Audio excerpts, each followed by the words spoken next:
Hello, I'm Brandon Karr with Marcus Millichap.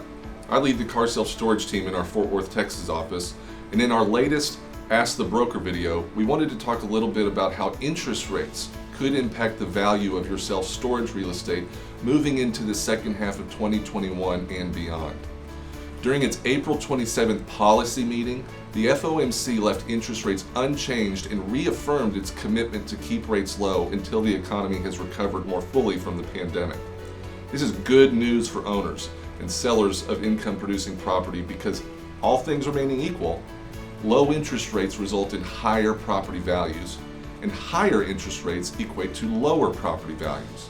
With that said, rates are already at historical lows, and the general consensus is that they will move higher as the economy gets back to pre-COVID levels of activity.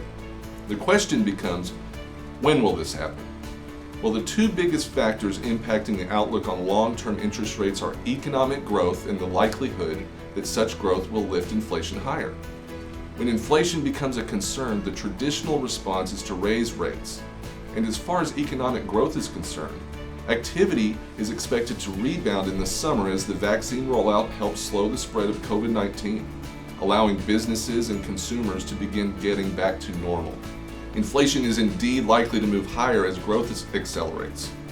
Concerns about inflation risk first began to surface as Congress debated the $1.9 trillion fiscal stimulus package in February, with many experts warning that the magnitude of this stimulus could push the economy past its potential. To be sure, prices for goods and services across the country have already begun to rise. In many states, the cost to fill a vehicle with gasoline has increased almost 50% since the beginning of the year. Groceries, on average, have also increased by almost 4% during that same time. And that's just on the consumer side of things. Real estate developers have also been hit hard recently. The year-over-year cost of lumber has increased by more than 375%, and the cost of steel is 3 times higher than its 20-year average. Financial markets have clearly begun to notice, and they're responding to this stronger growth environment accordingly.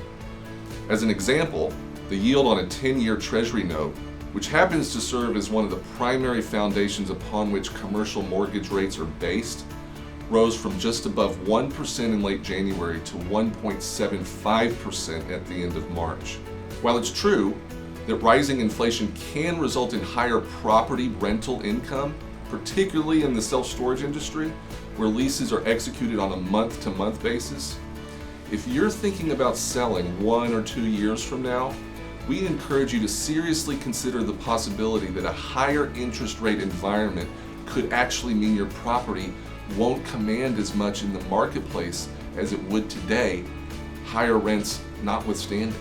Not to mention what the implications could be should any number of President Biden's tax proposals become law. But that's a topic we'll cover in a forthcoming video blog. For the time being, we will continue to try to provide you with the best research and strategic advisory services possible so that you're in a position to make the right decision at the right time, whenever that might be. Whether that decision includes buying, selling, refinancing, or just holding, the Karr Self-Storage Team is here to assist, and we look forward to speaking with you personally in the near future.